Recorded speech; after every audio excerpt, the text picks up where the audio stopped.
সন্ত ৰামপাল গুৰু মহাৰাজ হৈছে এনে এজন মহাপুৰুষ যিজনে নিজৰ সত্য ভক্তি, তত্ত্বজ্ঞান, কৰোণা আৰু সেৱাৰ বলত সমাজত এক নতুন আদৰ্শ বলবৎ কৰিছে। সন্ত ৰামপাল গুৰু মহাৰাজৰ নেতৃত্বত তেওঁৰ সকলো সৎলোক আশ্ৰমে কৰা বিস্ময়কৰ সমাজ কল্যাণমূলক কামে সমাজখনক সোণালী ভৱিষ্যতৰ এক নতুন আশা দেখুৱাইছে।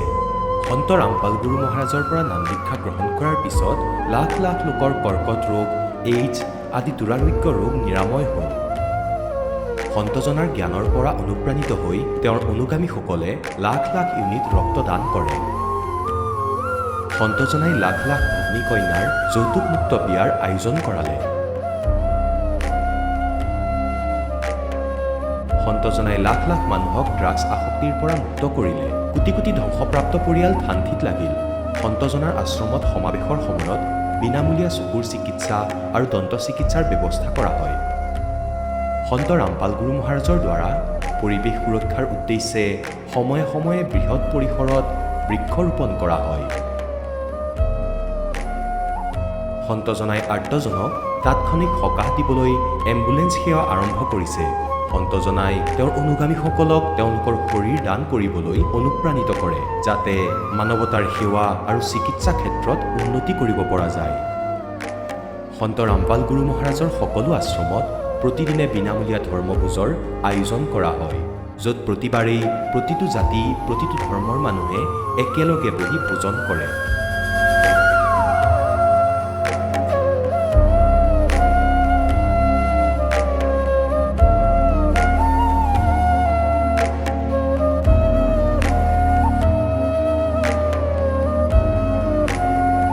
সন্ত ৰামপাল গুৰু মহাৰাজৰ অন্নপূৰ্ণা অভিযানে দৰিদ্ৰ আৰু অসহায় লোকসকলৰ জীৱনত এক নতুন শক্তি আৰু আশাৰ সঞ্চাৰ কৰিছে।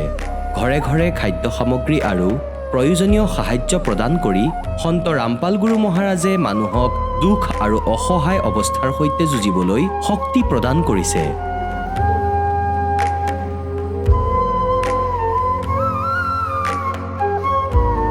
দৰিদ্ৰ লোকসকলৰ বাবে ঘৰ নিৰ্মাণ কৰা সন্ত ৰামপাল গুৰু মহাৰাজৰ অসাধাৰণ কাৰ্যই এনে এক নিদৰ্শন দাঙি ধৰিছে, যি যুগ যুগ ধৰি সন্তজনাৰ উদাৰতা আৰু দয়াৰ প্ৰতীক হিচাপে জনাজাত হৈ ৰ'ব।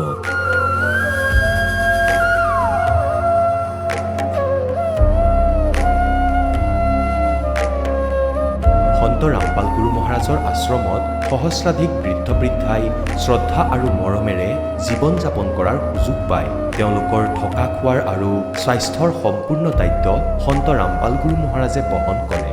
অনাথ শিশুৰ বাবে সন্ত ৰামপাল গুৰু মহাৰাজৰ সকলো আশ্ৰম বিশেষ বৰদানতকৈ কম নহয়, য'ত তেওঁলোকক শিক্ষা, সংস্কাৰ আৰু ভৱিষ্যতৰ বাবে উন্নত সুবিধা প্ৰদান কৰা হয়।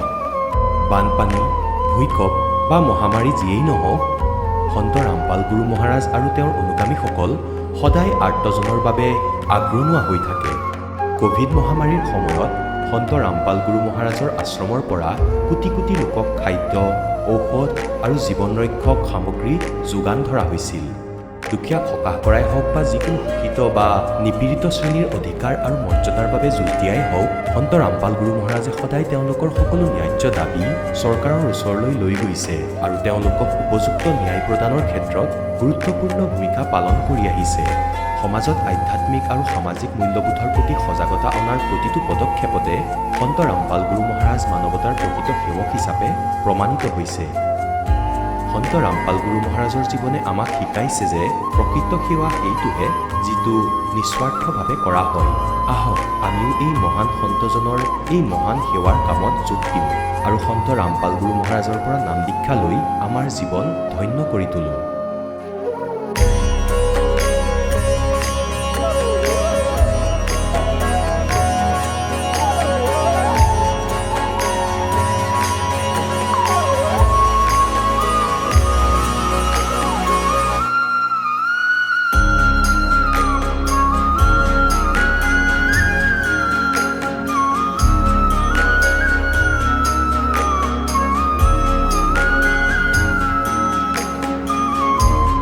আপোনালোকক পৰিয়ালৰ সৈতে সৎলোক আশ্ৰমলৈ আন্তৰিকতাৰে আমন্ত্ৰণ জনোৱা হ'ল।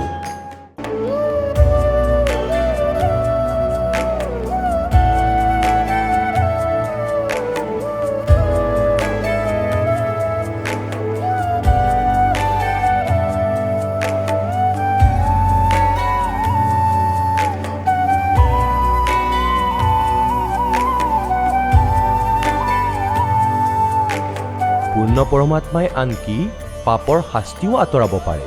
এতিয়ালৈকে লগ পোৱা প্ৰতিজন সাধু আৰু মহাপুৰুষে কৈছে যে পাপ কৰ্মৰ পৰিণতি ভোগ কৰিলেহে পাপ নিৰ্মূল হ'ব। সেই প্ৰভু কোন, যি পাপ কাটি পেলায়, যিজনে কালৰ বন্ধনৰ পৰা মুক্ত কৰি দিয়ে? তেওঁৰ নাম কি? পূজাৰ বিধি কি? এই কথা জানিবলৈ অনুগ্ৰহ কৰি অৱশ্যেই শুনক জগতগুৰু তত্ত্বদৰ্শী সন্ত ৰামপাল গুৰু মহাৰাজৰ অমৃত বচন। নমস্কাৰ দৰ্শকসকল, সৎগুৰুৱেই মানুহৰ জীৱনৰ প্ৰকৃত পথ প্ৰদৰ্শক।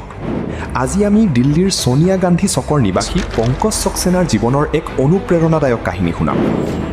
শাৰীৰিক কষ্ট আৰু মানসিক শান্তিৰ সন্ধানত তেওঁ বহু বছৰ ধৰি বিভিন্ন স্থানত ভক্তি সাধনা কৰিছিল।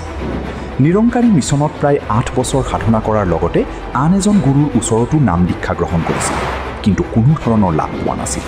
বৰঞ্চ কঁকাল, ভৰি আৰু চকুৰ সমস্যাই তেওঁক অধিক কষ্ট দিছিল। এদিন তেওঁ সন্ত ৰামপাল গুৰু মহাৰাজৰ সৎসংগ শুনি শাস্ত্ৰসন্মত ভক্তিৰ সঠিক জ্ঞান লাভ কৰে। তাৰ পিছত তেওঁ নাম দীক্ষা গ্ৰহণ কৰি সৎভক্তিৰ পথত আগবাঢ়ে আৰু নিয়মিত ভক্তি সাধনা আৰম্ভ কৰে। পংকজ সক্সেনাই কয় যে নাম দীক্ষাৰ পিছত তেওঁৰ জীৱনত আশ্চৰ্যজনক পৰিৱৰ্তন আহে। শাৰীৰিক, মানসিক আৰু আৰ্থিক অৱস্থা ক্ৰমে উন্নত হয়। লগতে পত্নীৰ ভৰিৰ বিষ আৰু তেওঁৰ নিচাৰ দৰে কুঅভ্যাসো দূৰ হয়। আহক শুনো পংকজ সক্সেনাৰ মুখৰ পৰাই কেনেকৈ সন্ত ৰামপাল গুৰু মহাৰাজৰ শৰণ লৈ সৎভক্তিৰ জৰিয়তে তেওঁ জীৱনত সুখ, শান্তি আৰু উন্নতি লাভ কৰিলে। নমস্কাৰ ছাৰ। নমস্কাৰ ছাৰ। ছাৰ, কি নাম আপোনাৰ? পংকজ সক্সেনা। পংকজ, আপুনি ক'ৰ পৰা আহিছে? দিল্লীৰ ছোনিয়া গান্ধী কেম্প। পংকজ, আপুনি সন্ত ৰামপালদেৱ মহাৰাজৰ পৰা নাম দীক্ষা কেতিয়া ল'লে? 14/4/2011। পংকজ, সন্ত ৰামপালদেৱ মহাৰাজৰ পৰা নাম দীক্ষা লোৱাৰ আগতে আপুনি কিবা ভক্তি সাধনা কৰিছিলনে? হয়, কৰিছিলোঁ। বাবা হৰদেৱ সিং মহাৰাজৰ সাধনা কৰিছিলোঁ। নিৰংকাৰী হয় তেওঁ। তেওঁৰ লগত প্ৰায় 8 বছৰ জড়িত হৈ আছিলোঁ। তাত মই বহুত বেছি ভক্তি কৰি থাকিলোঁ, কিন্তু মই লাভ পোৱা নাছিলোঁ। সেৱাদাৰো হৈ গৈছিলোঁ, কিন্তু মোৰ শাৰীৰিক সমস্যা কিছুমান আছিল, যেনে কঁকালৰ বিষ, মোৰ সেয়া ভাল হোৱা নাছিল। মই তাত এই সেৱা কৰিছিলোঁ যে আমাক এযোৰ কাপোৰ দিয়া হৈছিলে পুলিচৰ দৰে।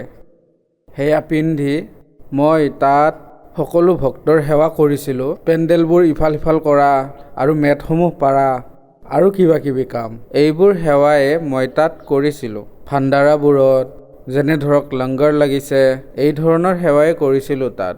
তাৰপিছত মই আশুতোষ নামৰ এজন মহাৰাজ আছে, তেওঁৰ পৰা মই নাম দীক্ষা উপদেশ ল'লোঁ, লাভ পাম বুলি ভাবি। তেওঁ ক'লে যে বিনা নিত বজায় নিশ্চিন্ত বাজে ঘণ্টা শংখ নগাৰীৰে। তেওঁ ক'লে যে পৰমাত্মাক তোমাৰ নিজৰ শৰীৰৰ ভিতৰতেই দেখা পাবা। মই ক'লোঁ যে ঠিক আছে ভাই, দেখাই দিয়ক। তেওঁ এনেকৈ মোক কাণ বন্ধ কৰিব ক'লে আৰু ক'লে যে তুমি এতিয়া ইয়াৰ ভিতৰত শুনা পাবা।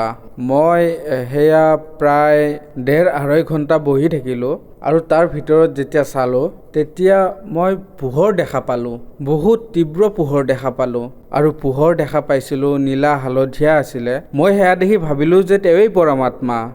তাৰপিছত লাহে লাহে প্ৰায় আমি 1.5 ঘণ্টা অথবা 2 ঘণ্টা, প্ৰায় 1 ঘণ্টা সদায় কৰিছিলোঁ এই সাধনা। যেতিয়া আমি টাইম পাইছিলোঁ তেতিয়া আমি এই কাম সদায় কৰিছিলোঁ। তাৰপিছত মোৰ ভৰিখন ফুলিব ধৰিলে, গাঁঠিত ইয়াত গাঁঠিবোৰ ফুলিব ধৰিলে। ফুলি যোৱাৰ কাৰণে মই ভালদৰে কাম কৰিব পৰা নাছিলোঁ। আকৌ ক'লে যে তোমাৰ এই সমাধি ভাল, পৰমাত্মাই তোমাক সদায় দেখে। কিন্তু তাৰপিছতো মোৰ সমস্যা ভাল নহ'ল, বাঢ়ি গৈয়ে থাকিল। ভৰিৰ বিষ। তাৰপিছত আশুতোষ মহাৰাজৰ যি শিষ্য আছিল, তেওঁৰ ওচৰলৈ গৈ মই সুধিলোঁ যে মোৰ এই ভৰিত বিষ হয়। ক'লে যে লাহে লাহে সকলো ঠিক হৈ যাব, কেৱল ভগৱানৰ সমাধি কৰা ভালদৰে। মোৰ চকুতো বিষ হ'বলৈ ধৰিছিলে, পানী ওলাব ধৰিছিলে, ইমান বিষ হৈছিলে। চকু এনেকৈ বন্ধ কৰি যেতিয়া মই তেওঁক চাইছিলোঁ, তাৰপিছত কি হ'ল ছাৰ, মই লাহে লাহে বহুত চিন্তাত পৰিব ধৰিলোঁ, কাণেৰেও কম শুনিব ধৰিলোঁ। এই অৱস্থাৰ বাবে মই বহুত চিন্তাত পৰি গৈছিলোঁ। তেন্তে ছাৰ, আপুনি সন্ত ৰামপালদেৱ মহাৰাজৰ শৰণলৈ কেনেকৈ আহিল? ছাৰ, এটা চেনেল আছে, তাত সন্ত ৰামপালদেৱ মহাৰাজৰ সৎসংগ চলি আছিল। সন্ত ৰামপালদেৱে কৈ আছিলে যে যিসকল মোৰ শিষ্য হয় তেওঁৰ তাত 24টা সিদ্ধি আহি যায়। এই প্ৰথম নাম উপদেশ যিয়ে লৈ লয়। সন্ত ৰামপালদেৱে এই শব্দ কৈছিলে যে সোহম নাম যি আছে ধ্ৰুৱ আৰু প্ৰহ্লাদেও পাৰ কৰিব নোৱাৰিলে, গতিকে তুমি কেনেকৈ পাৰ কৰিবা? তাৰপিছত মই ভাবিলোঁ যে সোহম নামটোতো ময়ো পাইছোঁ। আশুতোষ মহাৰাজদেৱে কৈছিলে বাহিৰলৈ এৰা, হম ভিতৰলৈ নিয়া। এয়াই সোহম হৈ গ'ল, ভগৱানৰ নাম হৈ গ'ল। এনেকুৱা কৰি কৰি মই ক'লোঁ যে আমিওতো এনেকুৱা নাম জপে কৰোঁ। ধ্ৰুৱ প্ৰহ্লাদেই যদি পাৰ কৰিব পৰা নাই, আমি কেনেকৈ পাৰিম? ভাবিলোঁ যাওঁ এওঁলোকৰ ওচৰলৈ এবাৰ চাই লওঁ কিনো কথা।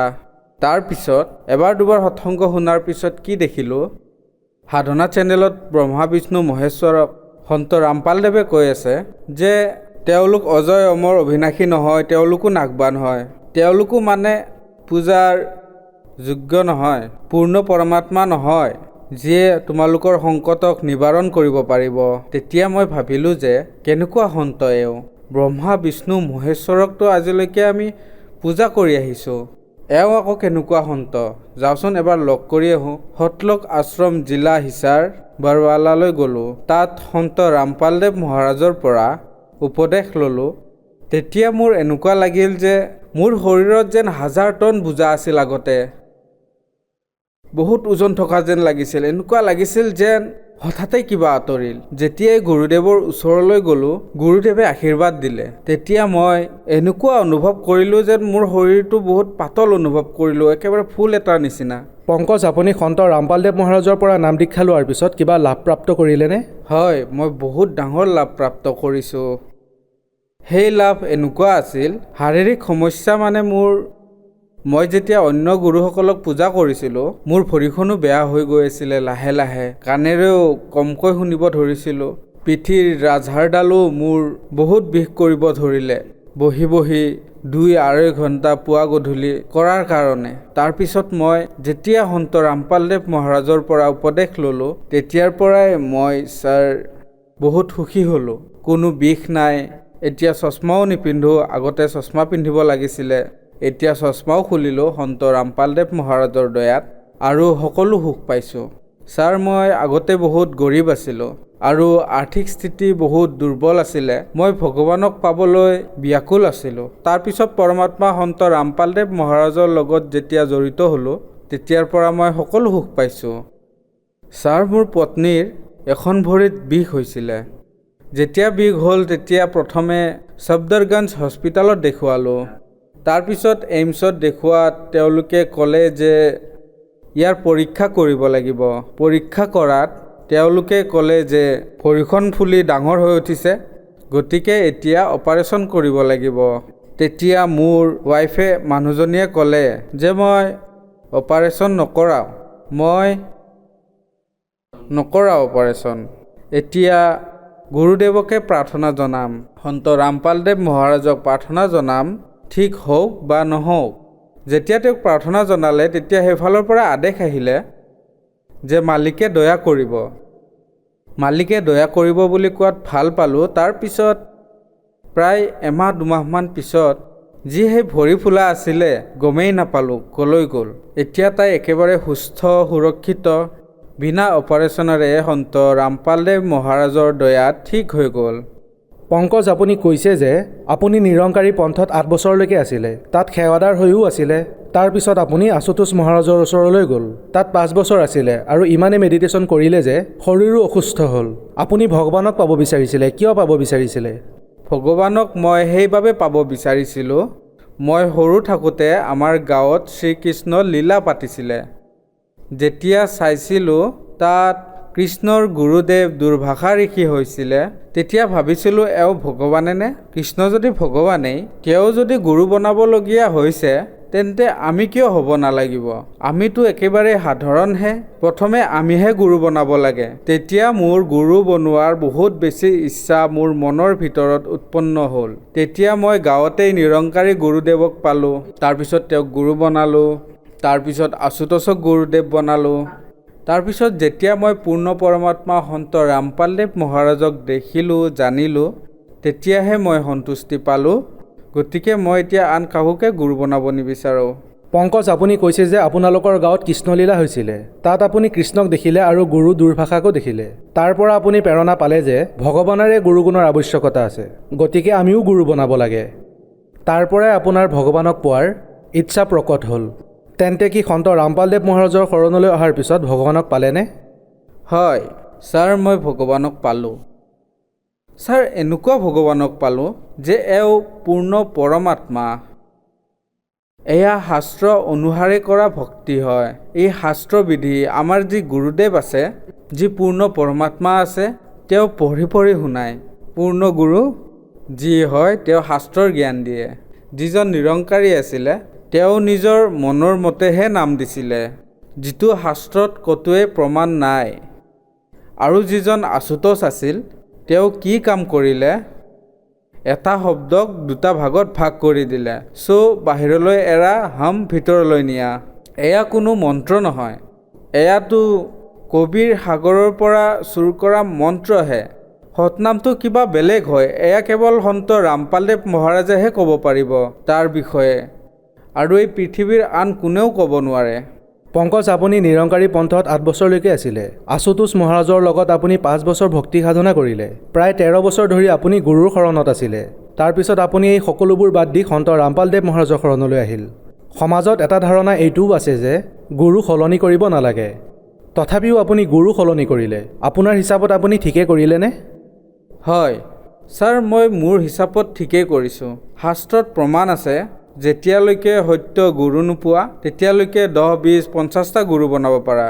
মানে সঁচা গুৰু যেতিয়ালৈকে নোপোৱা তেতিয়ালৈকে গুৰু চেঞ্জ কৰি থাকা, তাত একো পাপ নালাগে। এতিয়া আমি আন গুৰুক গুৰু বনোৱাৰ প্ৰয়োজন নাই। পূৰ্ণ পৰমাত্মা সন্ত ৰামপালদেৱ মহাৰাজেই মোৰ গুৰু হয়। ছাৰ, আপুনি কৈছে যে এতিয়া সঁচা গুৰু পাইছে। তেন্তে কি আগতে আপুনি যি ভক্তি সাধনা কৰিছিলে, যেনে আশুতোষ মহাৰাজ অথবা নিৰংকাৰী পন্থ আছে, বাবা হৰদেৱ সিং আছে, এওঁলোক কি সঁচা গুৰু নাছিল? এওঁলোক মিছলীয়া গুৰু। আপুনি কেনেকৈ ক'ব পাৰে যে এওঁলোক মিছলীয়া গুৰু? মই এইকাৰণে ক'ব পাৰোঁ, কাৰণ এওঁলোকে শাস্ত্ৰ বিধি অনুসৰি সাধনা নিদিয়ে। এওঁলোকে বেলেগ শাস্ত্ৰৰ কথা কয়। যেনে এখন চাইকেলৰ চকা, যদি তুমি চাইকেলত এটা চকা লগাই চলোৱা তেন্তে তুমি কেনেকৈ চলাব পাৰিবা? চাইকেলৰ 2টা চকা জইন কৰিলেহে চলিব। তেওঁলোকে সতনামৰ বিষয়েও পৰমাত্মা সন্ত ৰামপালদেৱ মহাৰাজেহে ক'ব পাৰিব। এয়াতো কেৱল এটাহে তাৰ পৰা চুৰ কৰা নাম হয়, আৰু সেইটোৱে ভাঙি চিঙি আধা ভিতৰলৈ নিয়া আৰু আধা বাহিৰলৈ পেলাই দিয়া বুলি কৈ থাকে। গতিকে এয়া ভুল। এওঁলোক ভগৱানৰ ৰোষত পৰি আছে। পংকজ, আপুনি কি নিচাও কৰিছিল নেকি? হয় ছাৰ, মই নিচা কৰিছিলোঁ। মই বিড়ি খাইছিলোঁ আৰু তাম্বাকুও খাইছিলোঁ। কেতিয়াবা সম্পৰ্কীয় যদি ঘৰলৈ আহে মই তেতিয়া মদো খাইছিলোঁ। গতিকে মই ইমানবোৰ সাধনা কৰাৰ পিছতো এৰিব পৰা নাছিলোঁ। মই কেইবাবাৰো শপত খাইছিলোঁ গুৰু নিৰংকাৰীৰ। মই কৈছিলোঁ যে মোৰ এই তাম্বাকু খোৱা অভ্যাসটো এৰাই দিয়ক। মই এৰিব পৰা নাছিলোঁ, মনে মনে হ'লেও খাইছিলোঁ। নিৰংকাৰী বাবাজনে দিয়া মন্ত্ৰটোৰ জপো কৰিছিলোঁ মই, তথাপিও এৰিব পৰা নাছিলোঁ। নিৰংকাৰীত কৈছিলে যে তুহি নিৰংকাৰ মে তেৰি সেনা মেনু বক্স লো। এয়া শাস্ত্ৰৰ ভিতৰত ক'তো প্ৰমাণ নাই। এই যি মন্ত্ৰ আমাক দিয়া হৈছিলে যে তুহি নিৰংকাৰ মে তেৰি সেনা মেনু বক্স লো, এয়াতো ছাৰ এক প্ৰকাৰে ভগৱানৰ এয়া কয় যে আৰাধনা। ছাৰ, আপুনি কৈছে যে আপুনি নিৰংকাৰী পন্থত আছিল আৰু নিচা এৰিব বিচাৰিছিল কিন্তু এৰিব পৰা নাছিল। তেন্তে কি নিৰংকাৰী পন্থত নিচা কৰাটো এলাও আছিল নেকি? হয়, এলাও আছিল। তাত মাংস খোৱাও এলাও আছিল। কোৱা হয়, খান পান সিফ তন কে খাতিৰ ৰুহ সে কোই সম্বন্ধ নেহি। তাত মাংসও খাব পাৰে আৰু নিচাও কৰিব পাৰে।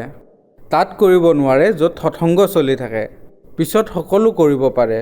তেতিয়া মই এয়া ভাবিলোঁ যে এওঁলোকে নিচাও কৰে আৰু বেলেগ জন্তুৰ মাংসও খায়, তো এওঁলোকে কেনেকৈ ভগৱানক প্ৰাপ্ত কৰিব পাৰিব? সেইবাবে মই এৰি দিলোঁ।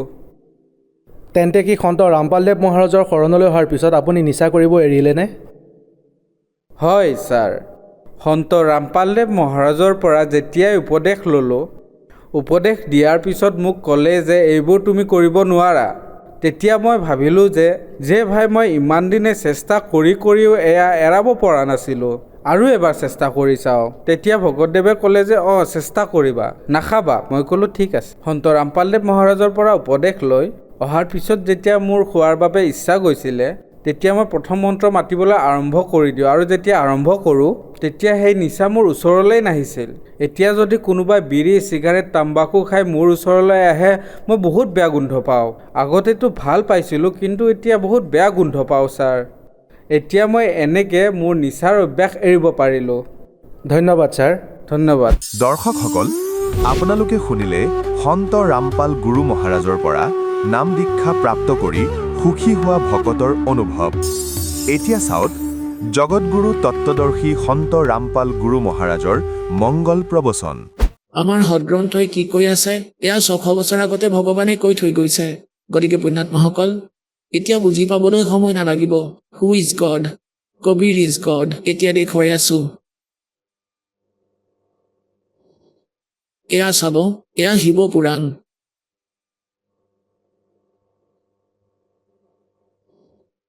সংক্ষিপ্ত মোটা টাইপ, কেৱল হিন্দী। এয়া ক'ৰ পৰা ছপা? গীতা প্ৰেছ, গোৰখপুৰৰ পৰা। আৰু কোন হয় ইয়াৰ অনুবাদক?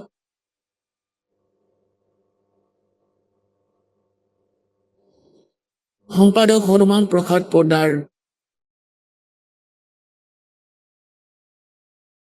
এয়া প্ৰকাশক এবং মুদ্ৰক ইয়াৰ পৰা। এসময়ত নাৰদদেৱে নিজৰ পিতৃ ব্ৰহ্মাদেৱক সুধিলে, কাৰণ ব্ৰহ্মাদেৱকে পোনপ্ৰথমে উৎপন্ন হোৱা বুলি মনা হয়, ডাঙৰ পুত্ৰ। আৰু এওঁকি বেদ আৰু সকলো জ্ঞানৰ হৰ্তা-কৰ্তা বুলি মানিছিলে ইহঁতে। সেইবাবে নাৰদদেৱে নিজৰ পিতৃক সুধিলে। এতিয়া চাব, এয়া হ'ল ৰুদ্ৰ সংহিতা। ৰুদ্ৰ সংহিতা আৰু এয়া সংক্ষিপ্ত শিৱ পুৰাণ। 98 পৃষ্ঠাৰ পৰা আৰম্ভ কৰিম তলৰ পৰা। আৰু এয়া 5ম অধ্যায় ৰুদ্ৰ সংহিতাৰ ইয়াত শেষ হৈ গ'ল। নিজৰ পুত্ৰ নাৰদৰ এই কথা শুনি লোকপিতামহ ব্ৰহ্মা তাত এই প্ৰকাৰে ক'লে। এতিয়া 6ষ্ঠ অধ্যায় আৰম্ভ হৈছে। 99 পৃষ্ঠাত ব্ৰহ্মাদেৱে ক'লে, ব্ৰহ্মণ দেৱ শিৰোমণি নাৰদক ক'লে, তুমি সদায় সমস্ত জগতৰ উপকাৰতেই লাগি থাকা। তুমি মানুহৰ হিতৰ কথা চিন্তা কৰি উত্তম কথা এটা সুধিছা। যি সময়ত তেওঁ সৃষ্টি ৰচনাৰ বিষয়ে জানিব বিচাৰিছিল, যি সময়ত সমস্ত চৰাচৰ জগত নষ্ট হৈ গৈছিল, চাৰিওফালে কেৱল অন্ধকাৰেই অন্ধকাৰ আছিল, না সূৰ্য দেখা পোৱা গৈছিল, না চন্দ্ৰ, অন্যান্য গ্ৰহ আৰু নক্ষত্ৰবোৰৰো ঠিকনা নাছিল, না দিন হৈছিল না ৰাতি, অগ্নি, পৃথিৱী, বায়ু আৰু জলৰো পৃষ্ঠ নাছিল।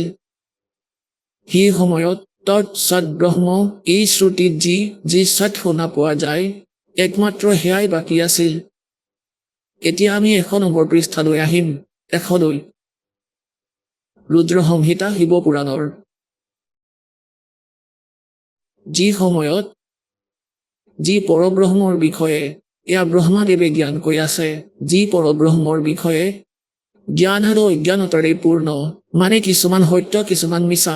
মই ক'ব ওলাইছো, ব্ৰহ্মাদেৱে কৈ আছে যে যি পৰব্ৰহ্মৰ বিষয়ে যি কিছুমান জ্ঞান আৰু অজ্ঞানপূৰ্ণ যুক্তি শুনা পোৱা যায়, সেয়া কৈ আছো, মানে কিছুমান সঁচা কিছুমান মিছা। এয়া চাওক, যি পৰব্ৰহ্মৰ বিষয়ে যি জ্ঞান আৰু অজ্ঞানেৰে পূৰ্ণ উক্তিৰ দ্বাৰা এই প্ৰকাৰ বিকল্প কৰা হয়, তেওঁ কিছু কালৰ পিছত দ্বিতীয়টোৰ ইচ্ছা প্ৰকট কৰিলে।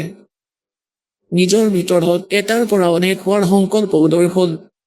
তেতিয়া সেই নিৰাকাৰ পৰমাত্মাই নিজৰ লীলা শক্তিৰে নিজৰ বাবে মূৰ্তিৰ কল্পনা কৰিলে, মানে সাকাৰত আহিল। তেন্তে কোন হ'ল? যি মূৰ্তিৰহিত পৰম ব্ৰহ্ম, তেওঁৰ মূৰ্তি ভগৱান সদাশিৱ। অৰ্বাচীন আৰু প্ৰাচীন বিদ্যানে তেওঁকে ঈশ্বৰ বুলি কয়। সেই সময়ত একাকী হৈ স্ব-ইচ্ছা অনুসাৰে বিহাৰ কৰা সেই সদাশিৱই নিজৰ বিগ্ৰহেৰে স্বয়ঙেই এক স্বৰূপভূতা শক্তিৰ সৃষ্টি কৰিলে, যি তেওঁৰ নিজৰ শ্ৰীঅংগৰ পৰা পৃথক হ'বলগীয়া নাছিল। সেই পৰাশক্তিক প্ৰধান প্ৰকৃতি গুণৱতী মায়া বুদ্ধিতত্বৰ জননী বিকাৰ লোহিত বুলি কোৱা হৈছে। সেই শক্তিক অম্বিকা বুলি কোৱা হৈছে। এয়া দুৰ্গা আৰু নিত্য আৰু মূল কাৰণ বুলিও কোৱা হৈছে, যাক প্ৰকৃতি সৰ্বেশ্বৰী আৰু ত্ৰিদেৱ জননী। ত্ৰিদেৱ ব্ৰহ্মা বিষ্ণু মহেশ্বৰক উৎপন্ন কৰোঁতা তেওঁলোকৰ মাতৃক নিত্যা আৰু মূল কাৰণ বুলিও কয়। সদাশিৱৰ দ্বাৰা প্ৰকট কৰা সেই শক্তিৰ 8খন বাহু আছে। হ'লনে ক্লিয়াৰ? এতিয়া পুণ্যাত্মাসকল, আচৰিত কথা, দেৱী পুৰাণত 3য় স্কন্ধত ব্ৰহ্মাদেৱে নিজৰ পুত্ৰ নাৰদক কৈ আছে যে যেতিয়া মই কমলৰ ফুলৰ ওপৰত বহি আছিলোঁ, মই নাজানো মোৰ কেনেকৈ উৎপত্তি হ'ল, মোৰ জনক কোন। আৰু আকৌ তাৰ পিছত আকাশবাণী হ'ল। তাৰ পিছতে 1000 বছৰলৈকে তপ কৰিলে। এতিয়া যিহেতু তেওঁ নিজৰ জন্মৰ কথাই নাজানে, এতিয়া কেনেকৈ ক'ব পৰব্ৰহ্ম আৰু অমুকৰ সৃষ্টিৰ কথা? যিয়েই নহওক, কাৰণ কি আছিল যে পৰমাত্মা প্ৰত্যেক যুগতে আহিলে। আৰু পোনপ্ৰথমে যেতিয়া আহিছিলে সেই পৰমাত্মা পোনপ্ৰথমে ব্ৰহ্মাদেৱক লগ কৰিছিলে আৰু ব্ৰহ্মাদেৱক এই সৃষ্টিৰ ৰচনা শুনাইছিলে। আৰু পৰমাত্মা বহুত প্ৰভাৱিত হৈছিলে। সেইবাবেই তেওঁক ওম নাম দিছিলে জপ কৰিবলৈ। তাৰ পিছত পৰমাত্মা গৈছিল বিষ্ণুদেৱৰ ওচৰলৈ। বিষ্ণুদেৱীও বহুত মনোযোগেৰে, বিষ্ণুদেৱীও বহুত আগ্ৰহেৰে জ্ঞান শুনিছিল আৰু শিষ্য হৈছিল। প্ৰথম মন্ত্ৰ তেওঁ হৰি ওম নাম দিছিলে পৰমেশ্বৰে। তাৰ পিছত আকৌ তৃতীয়বাৰ শিৱৰ ওচৰলৈও গৈছিলে, শংকৰ ভগৱানৰ ওচৰলৈ তেওঁ জ্ঞান শুনিছিল। আৰু তেওঁক পৰমাত্মাই যি মন্ত্ৰ বেদতো নাই সেই সোহম মন্ত্ৰ দিছিলে। গতিকে ইয়াত গৰীবদাস চাহেবদেৱে কৈছে কবিৰদেৱৰ মুখ কমলেৰে শুনি कि हम बैरागी ब्रह्मपद सन्यासी महादेव और सोहम मंत्र दिया शिव जी को करे हमारी सेव। গতিকে এই তিনিওজন ভগৱানকে পৰমেশ্বৰে আহি লগ কৰিছিলে সন্ত ৰূপত। প্ৰথমে তেওঁলোকে জ্ঞান গ্ৰহণ কৰিলে, কাৰণ জ্ঞান শুনিলে, সৃষ্টি ৰচনা শুনিলে। কিন্তু আনফালেৰে কালে ইহঁতৰ মনত এনেকুৱা ভূত সুমুৱাই দিলে আৰু এনেকুৱা প্ৰেৰণা কৰিলে যে এওঁ কি জানি এই ঋষিয়ে বেদৰ বাহিৰৰ কি জ্ঞান আনিলে, বেদেই সৰ্বশ্ৰেষ্ঠ হয়। যেতিয়া দ্বিতীয়বাৰ পৰমাত্মা গ'ল যে এওঁলোকক অলপ আগবঢ়াওঁ, তেতিয়া ব্ৰহ্মাদেৱীও বিষ্ণুদেৱীও শিৱদেৱীও তিনিওজনে তেওঁৰ জ্ঞান অস্বীকাৰ কৰিলে যে নহয়, বেদত যি জ্ঞান আছে আমি তাকেই মানিম, তাতকৈ বেলেগ আমি নামানো। তাৰ বাহিৰে যিবোৰ কৈ আছে আমি সেইবোৰ বুজা নাই। কিন্তু সেই যি সৃষ্টি ৰচনা মালিকৰ পৰা শুনিছিল, সেয়া খেলি মেলি যি টি কৰি এতিয়া ইয়াত শুনালেহি কিছুমান সঁচা কিছুমান মিছা। এতিয়া তাৰি এক অলপ নমুনা আছে, চাব। এতিয়া ই কি কয় ব্ৰহ্মাদেৱে 1 নম্বৰ পৃষ্ঠাত আমি পঢ়ি আছো ৰুদ্ৰ সংহিতাৰ, যে ই কি কৈ আছে যে যিজন মূৰ্তিৰহিত পৰম ব্ৰহ্ম আছে তেওঁৰ মূৰ্তি ভগৱান সদাশিৱ এই কালে কেনেদৰে চল কৰে। ই শপত খাই থৈছে, প্ৰতিজ্ঞা লৈ থৈছে যে মই মোৰ বাস্তৱিক ৰূপত কেতিয়াও কাকো দৰ্শন নিদিওঁ। গতিকে ই কেতিয়াবা শিৱ ৰূপত কাৰোবাক দৰ্শন দি দিয়ে, কাৰোবাক নিজৰ পুত্ৰ বিষ্ণু ৰূপত, কাৰোবাক নিজৰ পুত্ৰ শংকৰ মানে ব্ৰহ্মা ৰূপত। এই প্ৰকাৰে ইয়াত ব্ৰহ্মাদেৱ বিচলিত হৈছে, ইয়াক সদাশিৱ বুলি কৈছে। এয়া চাব, এয়া হয় কাল ভগৱান। ইয়াত স্পষ্ট হ'ব তেওঁ ভগৱান সদাশিৱ। অৰ্বাচীন আৰু প্ৰাচীন বিদ্যানে তেওঁ কি ঈশ্বৰ বোলে। সেই সময়ত একাকী হৈ থাকি স্ব ইচ্ছা অনুসাৰে বিহাৰ কৰা সদাশিৱই নিজৰ বিগ্ৰহৰ পৰা, শৰীৰৰ পৰা স্বয়ঙেই এক স্বৰূপভূতা শক্তিৰ সৃষ্টি কৰিলে। এতিয়া ব্ৰহ্মাদেৱে নিজৰ অজ্ঞানতাক ঢাকিবলৈ বহুত কুচেষ্টা কৰিব ধৰিছে, কিন্তু সত্যতাটো সন্মুখলৈ আহিবলগীয়া আছিলেই। দাসে যি আপোনালোকক কথা শুনাইছে যি পৰমাত্মাই কৈছিলে, আৰু যে এতিয়া দাসে আপোনালোকক মৌখিক শুনাইছিল, সেয়া ইয়াৰ এক প্ৰমাণ পালো। ইয়াত ই কি কৈছে যে সদাশিৱই এই কাল ভগৱানে নিজৰ ইচ্ছাৰে নিজৰ ভিতৰৰ পৰা ছোৱালী এজনী উৎপন্ন কৰিলে, তেওঁক দুৰ্গা বোলা হ'ল। কি কথা এতিয়া চাব যে তেওঁ কেনেদৰে গম পালে যে এনেদৰে হৈছিল। যিহেতু তেওঁ নিজেই কৈছে যে তেওঁ নিজৰ জন্মৰ কথাই নাজানে, এতিয়া নিজৰ পিতৃৰ কথা ক'ব ধৰিছে। এয়া কেৱল অনুমানহে কৰিছে পৰমাত্মাৰ পৰা শুনি। লুকুৱাবলৈ চেষ্টা কৰিছিলে, কিন্তু সত্যতা লুকাই নাথাকে। चोर चुरावे तुंबड़ीर गड्ढे पानी में, वो गड्ढे वो उपराव न सच्चाई छानी ना। এয়া চাওক, আপোনালোকৰ ওপৰত দয়া হৈছে। সেই সময়ত একাকী হৈ থাকি স্ব-ইচ্ছা অনুসাৰে বিহাৰ কৰা সদাশিৱই কালে নিজৰ বিগ্ৰহ মানে শৰীৰৰ পৰা স্বয়ংই এক স্বৰূপ ভূতা শক্তিৰ সৃষ্টি কৰিলে, যি নিজৰ শ্ৰীঅংগৰ পৰা কেতিয়াও পৃথক হ'বলগীয়া নহয়। সি প্ৰাশক্তিক প্ৰধান, এইটো ধ্যান ৰাখিবা। প্ৰধান দুৰ্গাকো কয়, প্ৰকৃতি বুলি দুৰ্গাকেই কয়। গুণৱতী মায়া বুদ্ধিতত্বৰ জননী তথা বিকাৰলোহিত বুলি কৈছে। সি শক্তিকে অম্বিকা বোলা হৈছে, যি সদাশিৱই নিজৰ শৰীৰৰ বিগ্ৰহৰ পৰা বাহিৰত উৎপন্ন কৰিলে। তেওঁক কি বোলা হ'ল? সি শক্তিক অম্বিকা বোলা হ'ল। তেওঁকেই প্ৰকৃতি, সৰ্বেশ্বৰী আৰু ব্ৰহ্ম বিষ্ণু মহেশ্বৰ ত্ৰিদেৱৰ জননী, নিত্যা আৰু মূল কাৰণ বুলিও কোৱা হয়। সদাশিৱৰ দ্বাৰা প্ৰকট কৰা নিজৰ কালৰ শৰীৰৰ পৰা ওলাই অহা সি শক্তিৰ 8খন বাহু আছে। স্পষ্ট হ'লনে? দুৰ্গাৰ বিষয়ে কৈছে। নানা প্ৰকাৰৰ অলংকাৰে তেওঁৰ শ্ৰীঅংগৰ শোভা বঢ়ায়। সি দেৱী নানা প্ৰকাৰৰ গতিৰে সম্পন্ন আৰু অনেক প্ৰকাৰৰ অস্ত্ৰ শস্ত্ৰ ধাৰণ কৰে। একাকিনী হোৱাৰ পিছতো সি মায়া সংযোগবশতঃ অনেক হৈ যায়। তেওঁ 3 ৰূপ ধাৰণ কৰিছিলে, সাবিত্ৰী, লক্ষ্মী আৰু সি পাৰ্বতীৰ, আৰু প্ৰত্যেকজন পুত্ৰৰ সৈতে এওঁলোকৰ বিয়া পাতি দিছিল। শ্ৰীদেৱী পুৰাণতে স্পষ্টকৈ আছে। কেতিয়াবা সময় পালে দেখুৱাম। এয়া চাওক, একাকিনী হোৱাৰ পিছতো সি মায়া সংযোগবশতঃ অনেক হৈ যায়, যি সেই সদাশিৱ। তেওঁক পৰম পুৰুষ, ঈশ্বৰ, শিৱ, শম্ভু আৰু মহেশ্বৰ বোলে। ইয়াত চাওক, এতিয়া 101 নম্বৰ পৃষ্ঠালৈ আহিলো আমি। ৰুদ্ৰ সংহিতাৰ শিৱ পুৰাণত এতিয়া এই কালৰ বিষয়ে তথ্য দি আছে। সি নিজৰ সমগ্ৰ অংগতে ভস্ম সানি থৈ দিয়ে। সি কালৰূপী ব্ৰহ্মই, কাল ব্ৰহ্ম বুলি কোৱা, সদাশিৱ বুলি কোৱা। সি কালৰূপী ব্ৰহ্মই এটা সময়তে শক্তিৰ লগত নাথ নহয়, শিৱলোক নামৰ এটা ক্ষেত্ৰৰ নিৰ্মাণ কৰিলে। সি উত্তম ক্ষেত্ৰটোক কাশী বুলি কয়। সিয়া পৰম নিৰ্মাণ আৰু মুক্তিৰ স্থান হয়, যি সকলোৰে ওপৰত বিৰাজমান। সেই প্ৰিয়তম ৰূপ শক্তি, সি প্ৰিয়তম ৰূপ শক্তি আৰু শিৱ মানে পতি পত্নীৰ ৰূপত শক্তি দুৰ্গা। শিৱ এয়া কালৰূপী ব্ৰহ্ম, যি পৰমানন্দ স্বৰূপ। সি মনোৰম ক্ষেত্ৰত নিত্য নিবাস কৰে। কাশীপুলি পৰমানন্দ ৰূপিণী মনে শিৱ আৰু শিৱাই, দুৰ্গা আৰু কালে প্ৰলয় কালতো সেই ক্ষেত্ৰক নিজৰ সান্নিধ্যৰ পৰা মুক্ত নকৰিলে। এতিয়া চাব, দেৱেশ্বৰ দেৱৰ্ষি এসময়ত সেই আনন্দবনত ৰমণ কৰি কৰি শিৱা আৰু শিৱৰ মনত, দুৰ্গা আৰু এই কালৰ মনত ইচ্ছা প্ৰকট হ'ল যে কোনো আন পুৰুষৰ মানে কোনো বালকৰ উৎপন্ন কৰোঁ, সৃষ্টি কৰিব লাগে, মানে কোনো বালক উৎপন্ন কৰিব লাগে, যাৰ ওচৰত সৃষ্টিৰ মহান ভাৰ থৈ আমি দুয়োজনে কেৱল কাশীত থাকি স্ব-ইচ্ছা অনুসাৰে বিচৰণ কৰোঁ আৰু নিৰ্বাণ ধাৰণ কৰোঁ। এনেকুৱা নিশ্চয় কৰি শক্তি সহিত দুৰ্গাৰ সৈতে সৰ্বব্যাপী পৰমেশ্বৰ শিৱই নিজৰ বাওঁ ভাগৰ 10ম অংগত অমৃত মলি দিলে। পতি পত্নীৰ ব্যৱহাৰ কৰিলে, গৃহস্থী কৰিলে। তেতিয়া তাত এটা পুৰুষ প্ৰকট হ'ল। এতিয়া ব্ৰহ্মাই কিছু খেলি মেলি কৰিব ধৰিলে, কিন্তু সত্যতা চাওক 102 নম্বৰ পৃষ্ঠাত। 102 নম্বৰ পৃষ্ঠাত আপোনালোকে চাব কি ক'লে। তাৰ পিছত যিজন উৎপন্ন হ'ল সেই সন্তান, তাৰ বিষয়ে কৈছে।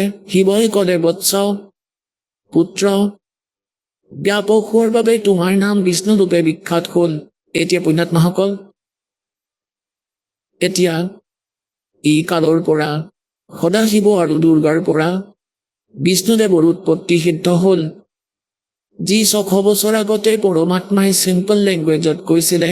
अब मैं तुमसे कहूँ चिताई, तेरे देवन की उत्पत्ति भाई। माँ अष्टंगी पिता निरंजन, ये जमदारुण वंशन अंजन। माया देख रूप अति शोभा, देव निरंजन तन मन लोभा। कामदेव धर्मराय सताए है देवी को तुरंत दरकाए पेट से देवी करी पुकारी है साहेब मेरी करो उबारी टेर सुनी तब ता हम आए अष्टंगी को बंद छुड़वाए धर्मराय की ने भोग विलासा दुर्गा को रही तब आशा ये प्रेग्नेंट हुई 3 पुत्र अष्टंगी जाए ब्रह्मा विष्णु शिव नाम धराए আৰু এই নকলিসকলে কি কৰিছিলে কিনে জানে তেওঁ অশিক্ষিত সকলো মিছা কয় আৰে তোমালোক মিছলীয়া গতিকে পুণ্যাত্মাসকল আজি আপোনালোকৰ ওপৰত দয়া হ'ল নিজৰ সদগ্ৰন্থ যাক আমি হৃদয় বুলি মানিছিলোঁ সেয়াই কি কৈছে আৰু আমাৰ এই নকলি সন্ত ধৰ্মগুৰুসকলে অযথা কথা কৈছিল এতিয়া আমি আমাৰ দিশ সলনি কৰিম আৰু মুক্তি প্ৰাপ্ত কৰিম এই শুভ অৱসৰ পৰমাত্মাই ফিক্স কৰি থৈছিলে এই সময় আৰু এই শুভ অৱসৰ আপোনালোকে প্ৰাপ্ত কৰিছে আপোনালোকে আগৰ সুন্দৰ ভাল কৰ্ম পুণ্য আপোনালোকে লগত লৈ জন্ম লৈছে যদিও আমি আজি দুখত আছো যদিও আমি বহুত কষ্ট কৰি আছো কিন্তু আপোনাৰ যি ভক্তিৰ নম্বৰ সেয়া 100 হৈছে যিসকল সৎলোক আশ্ৰম বৰবাদালৈ আহিছে আৰু আহিব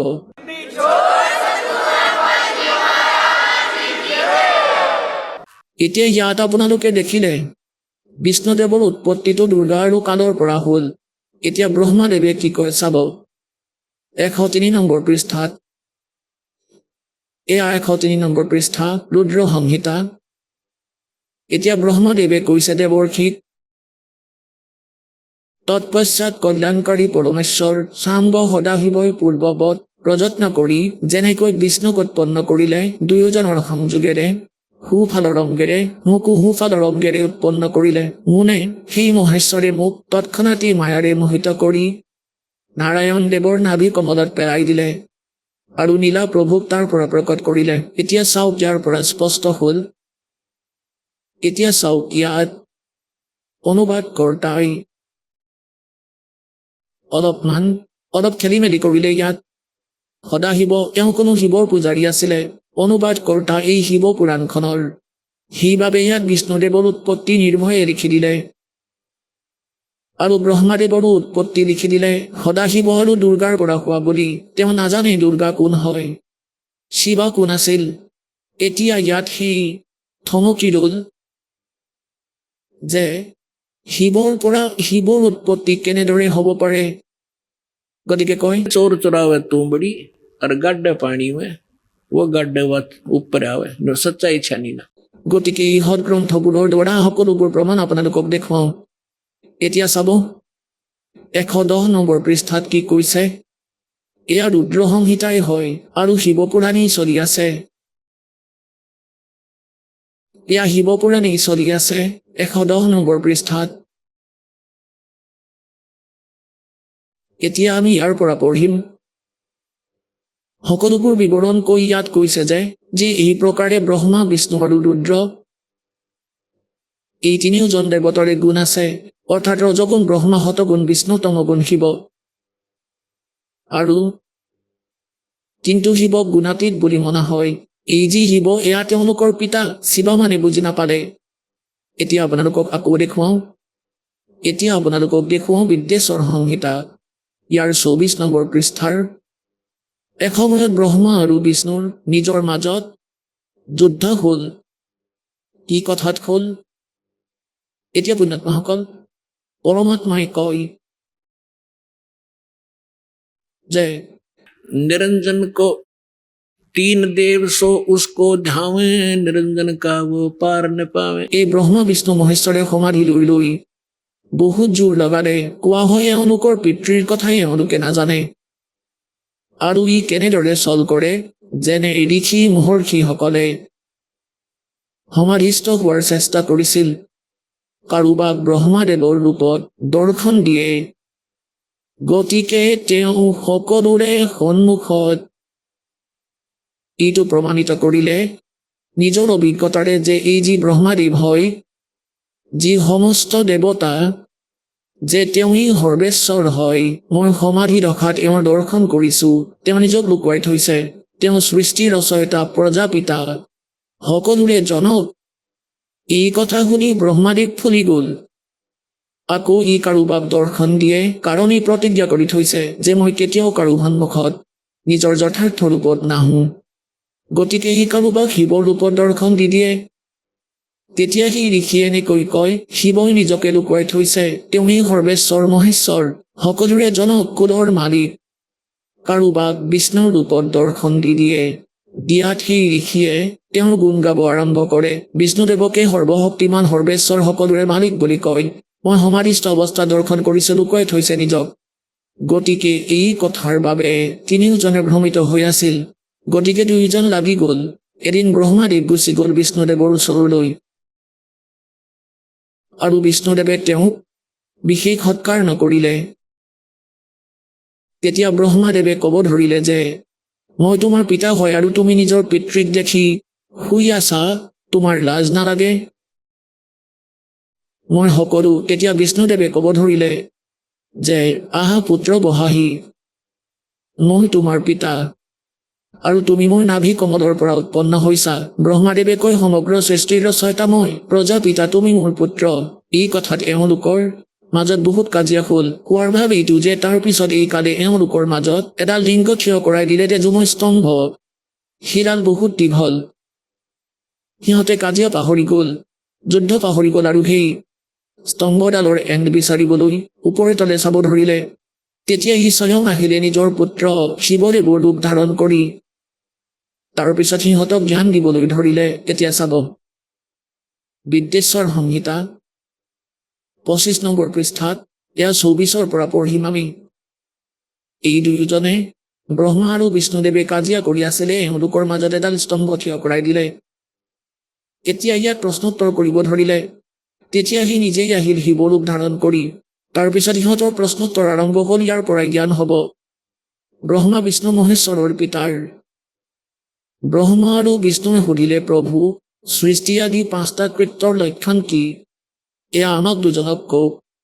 ভগৱান শিৱই ক'লে, মোৰ কৰ্তব্য বুজাটো অত্যন্ত কঠিন, তথাপিও মই কৃপাপূৰ্বক সেই তোমালোকক তাৰ বিষয়ে কম। এতিয়া সেই সকলোবোৰ ক'ব। সৃষ্টি, পালন আৰু সংহাৰ, তিৰোভাৱ, অনুগ্ৰহ, এই 5টা কৃত্য আছে। এতিয়া আমি 26 নম্বৰ পৃষ্ঠালৈ আহোঁ। এতিয়া আমি ইয়াত পঢ়িম 26 নম্বৰৰ। এতিয়া এই কালে কি ক'লে তেওঁলোক দুয়োজনক, ব্ৰহ্মা আৰু বিষ্ণুদেৱক যে, পুত্ৰসকল, তোমালোক দুয়োজনে তপস্যা কৰি প্ৰসন্ন কৰা মই পৰমেশ্বৰৰ পৰা সৃষ্টি আৰু স্থিতি নামৰ 2টা কৃত্য, মানে 2টা বিভাগ প্ৰাপ্ত কৰিছা। সৃষ্টি আৰু স্থিতি প্ৰাপ্ত কৰিছা। এই দুয়োটাই তোমালোকৰ প্ৰিয়। এই প্ৰকাৰে মোৰ বিভূতি স্বৰূপ, মানে মোৰ দৰে দেখাত ৰুদ্ৰ আৰু মহেশ্বৰীও মে নহয়, 2টা উত্তম কৃত্য, সংহাৰ আৰু তিৰোভাৱ মোৰ পৰা প্ৰাপ্ত কৰিছে। এতিয়া চাওক, 2জন পুত্ৰটো ব্ৰহ্মা বিষ্ণু হ'ল আৰু 2জন ৰুদ্ৰ আৰু মহেশ্বৰ হ'ল। গতিকে এই 5মজন কোন হয়? এওঁলোকৰ পিতা এই কাল, এই সদাশিৱ কালৰূপী ব্ৰহ্ম। এতিয়া এইটোৱেই সিদ্ধ কৰিবলগীয়া আছিলে। এতিয়া চাব,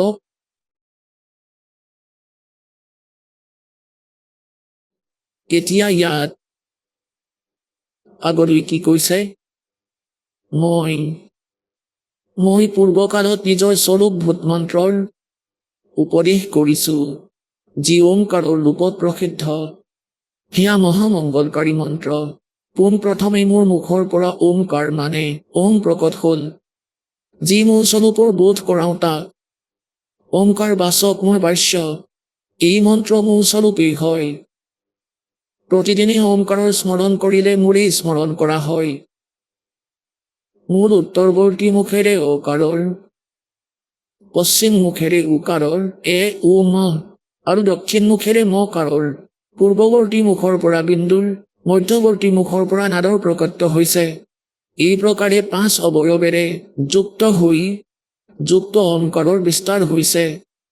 এই সকলোবোৰ অৱয়ৱেৰে একীভূত হৈ এই প্ৰণৱ মানে ওম নামৰ এটা আখৰ হ'ল।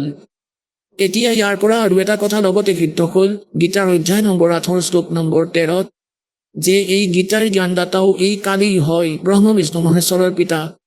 কি কয় যে, ओम इति एकक्षरम ब्रह्म विहारण माम अनुसमरण ये प्रयाति तजम देहम स याति परमाम गतिम।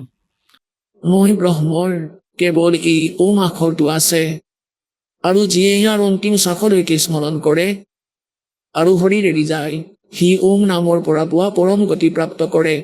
গতিকে এয়া সিদ্ধ হ'ল যে যি কাল সি ব্ৰহ্মা বিষ্ণু মহেশ্বৰৰ পিতা আৰু দুৰ্গা ইহঁতৰ মাতৃ ইমানেই সিদ্ধ কৰিবলগীয়া আছিল। এতিয়া পুণ্যাত্মাসকল, যেতিয়া ধৰ্মদাসদেৱে এই সকলো তথ্যবোৰ এই প্ৰমাণবোৰ শুনি পৰমাত্মাক সত্য ৰূপত দেখি উভতি আহি তেওঁ ক'লে যে হে মালিক, আমিতো বহুত নীচ, আমিতো মহা অপৰাধী প্ৰাণী, কিন্তু আপুনি কেনেকৈ দয়া কৰিলে আমাৰ ওপৰত? আকৌ আহি চম্ভালিলে দাতা, আমিতো ইমান অত্যাচাৰ কৰিছিলোঁ, আমাৰ ফালেতো চাবই নালাগে, কিন্তু আপুনি বহুত দয়ালু। তথাপিও আপুনি আমাৰ দৰে দুষ্টৰ ওচৰলৈ আহিলে, ইমান ভাল লোক এৰি ইমান লেতেৰা লোকলৈ আহিলে। গতিকে হে পৰমাত্মা, আপুনি কিয় আহিলে ইয়ালৈ? আৰু কালে আপোনাৰ বিৰোধিতা নকৰিলে নেকি? আপুনি কেনেকৈ আহিলে? তেতিয়া পৰমাত্মাই ক'ব ধৰিলে যে যেতিয়া মই পোনপ্ৰথমে আহিছিলোঁ ইয়াত হাহাকাৰ লাগি গ'ল, ইহঁত সকলো মোৰ আত্মা।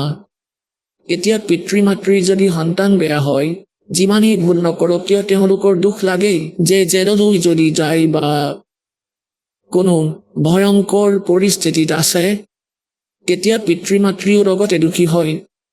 এই প্ৰকাৰে পৰমাত্মা আমাৰ দুখবোৰ দেখি বহুত দুখী হ'ল আৰু তাৰ পৰা ইয়ালৈ আহিলে আমাক এইটো বুজাবলৈ যে তোমালোক ভুল স্থানলৈ আহিছা, এই লোক সঠিক নহয়, তোমালোক ইয়াৰে বাসিন্দা নহয়, আৰু যি সুখ তোমালোকে ইয়াত বিচাৰি আছা, সম্পত্তি আৰু সন্তান, গাড়ী আৰু ঘৰত, এই কালৰ স্বৰ্গত সেই সুখ নাই। যি মহাস্বৰ্গত আছে ইয়াৰ সুখ নহয়। পোনপ্ৰথমে পৰমাত্মাই কৰে যে মই তাত থিয় হ'লো য'ত এই কালে 1,00,000 মানৱ শৰীৰধাৰী প্ৰাণীৰ সি সূক্ষ্ম শৰীৰক ভাজে, তাৰ পৰা লেতেৰাবোৰ উলিয়াই আৰু জীৱ এই ওপৰৰ কভাৰটো ইয়াতেই থাকি যায়। আমি ইয়াৰ অন্তিম সংস্কাৰত লাগি থাকো, 100টামান ক্ৰিয়া কৰাই এই নকলিসকলে, আৰু তাত জীৱৰ দুৰ্গতি প্ৰাপ্ত কৰে। যিয়ে সৎ সাধনা কৰি নাযায় ইয়াত তপথিৰাত ভাজে সিহঁতক, তাত জীৱটোৱে চট ফটাই থাকে, হাহাকাৰ লাগি যায়, নমৰে সূক্ষ্ম শৰীৰ, কিন্তু বহুত কষ্ট হয়। সেই দুখ দেখি পৰমাত্মাই নিজৰ পুত্ৰ যোগজিতৰ ৰূপত, কেতিয়াবা সহজ দাসৰ ৰূপত, কেতিয়াবা জ্ঞানীৰ ৰূপত আহে। গতিকে তাত যোগজিতৰ ৰূপত তালৈ আহিলে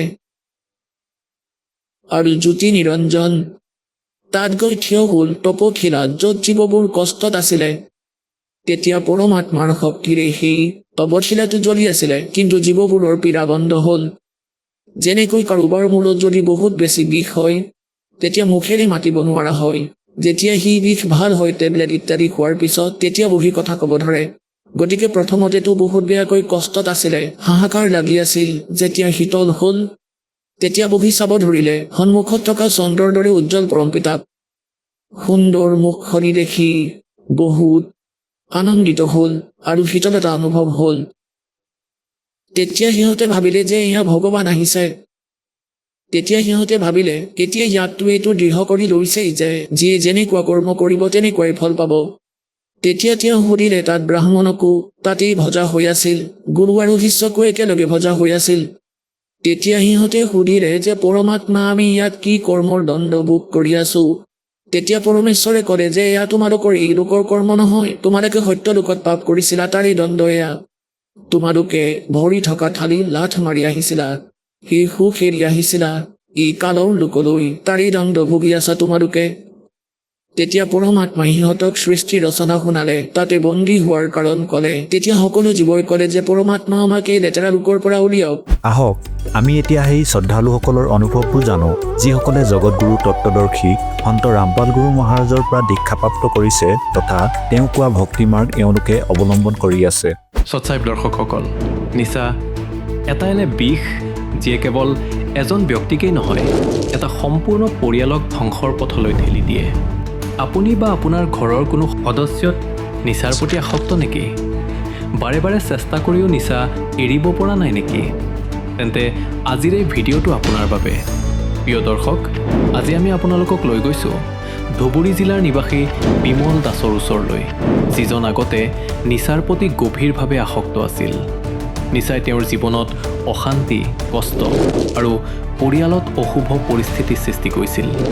পৰম্পৰাগত ভক্তি কৰাৰ পিছতো তেওঁ এই সমস্যাৰ পৰা মুক্তি লাভ কৰিব পৰা নাছিল।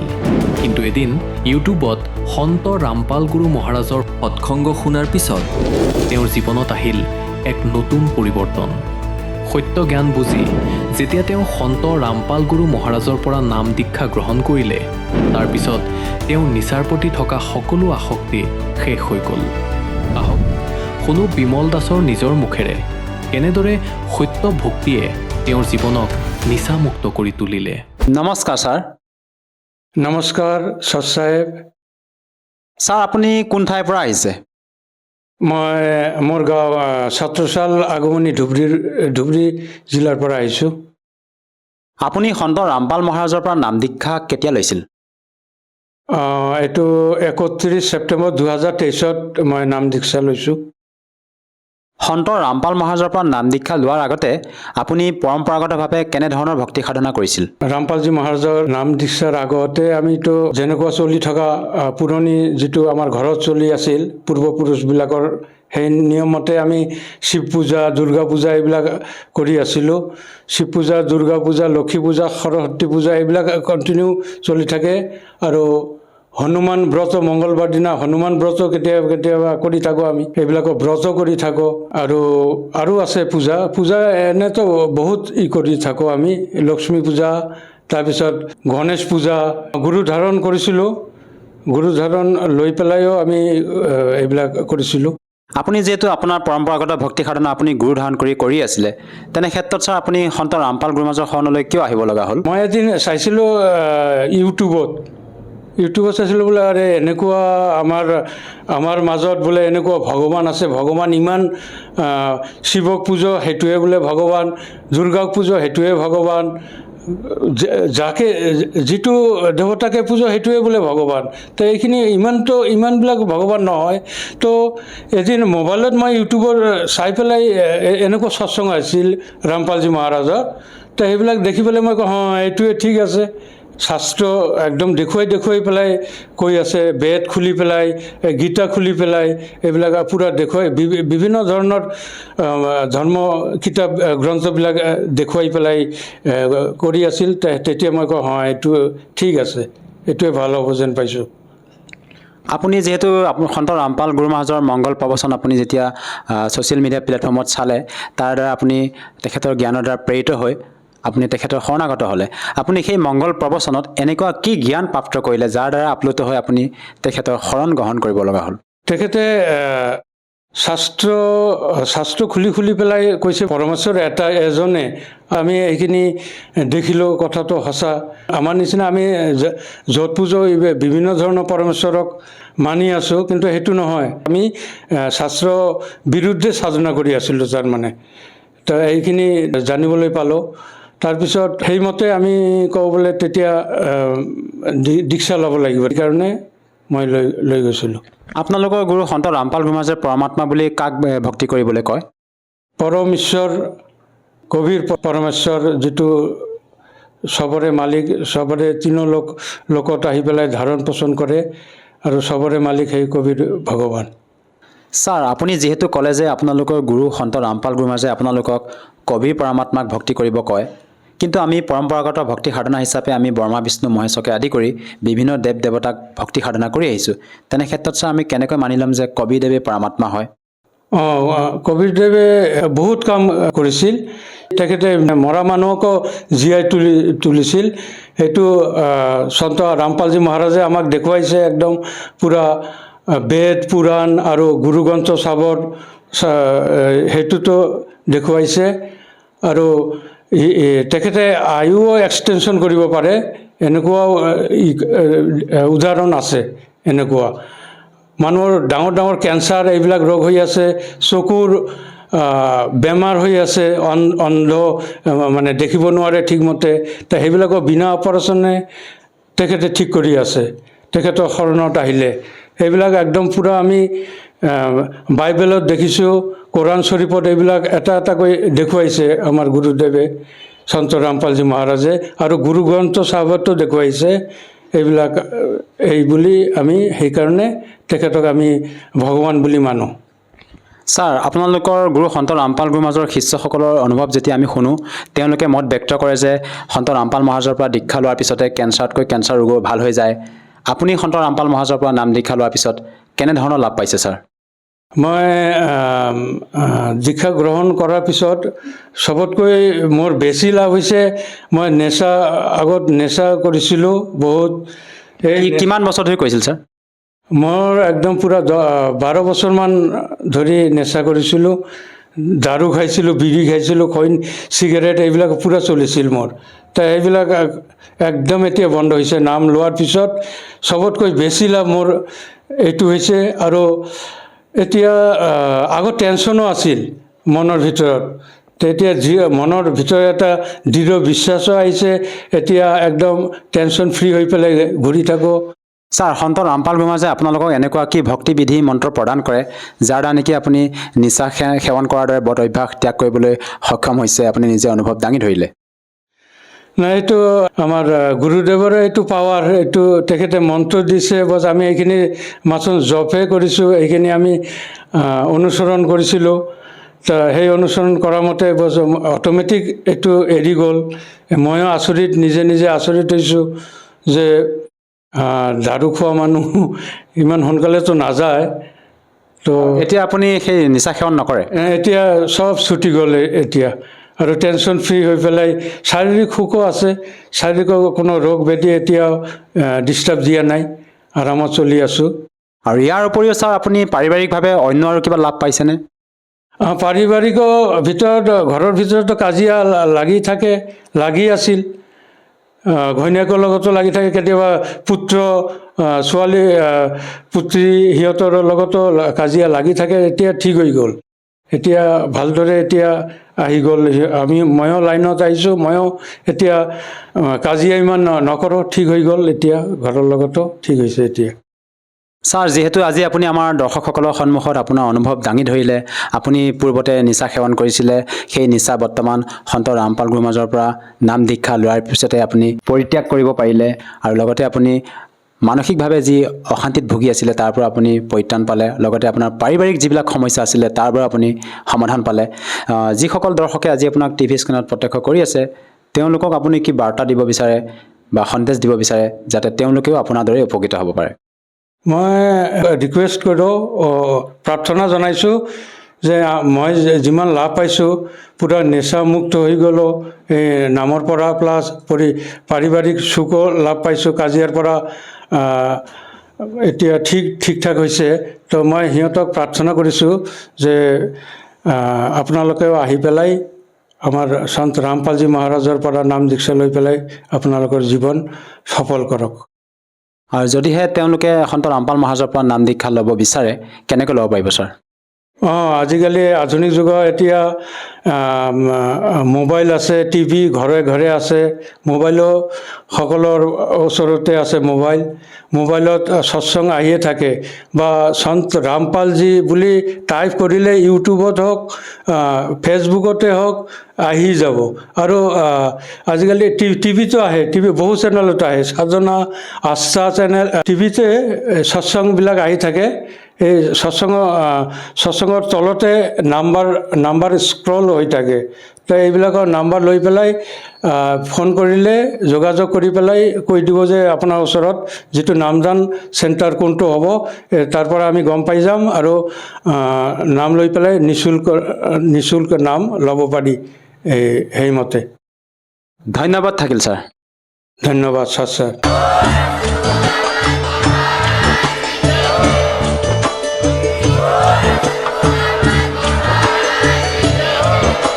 আপুনি শুনি আছিলে জগতগুৰু তত্ত্বদৰ্শী সন্ত ৰামপাল গুৰু মহাৰাজৰ মংগল প্ৰবচন। অধিক জানিবৰ বাবে ভিজিট কৰক www.jagatgururampalji.org। সন্ত ৰামপাল গুৰু মহাৰাজৰ শুভ আশীৰ্বাদত সমগ্ৰ বিশ্বতে 500তকৈও অধিক নাম দীক্ষা কেন্দ্ৰ আছে। য'ত সন্ত ৰামপাল গুৰু মহাৰাজৰ দ্বাৰা বিনামূলীয়াকৈ নাম দীক্ষা দি থকা হৈছে। আপোনাৰ ওচৰৰ নাম দীক্ষা কেন্দ্ৰৰ ঠিকনা জানিবলৈ সম্পৰ্ক কৰক 7082208528।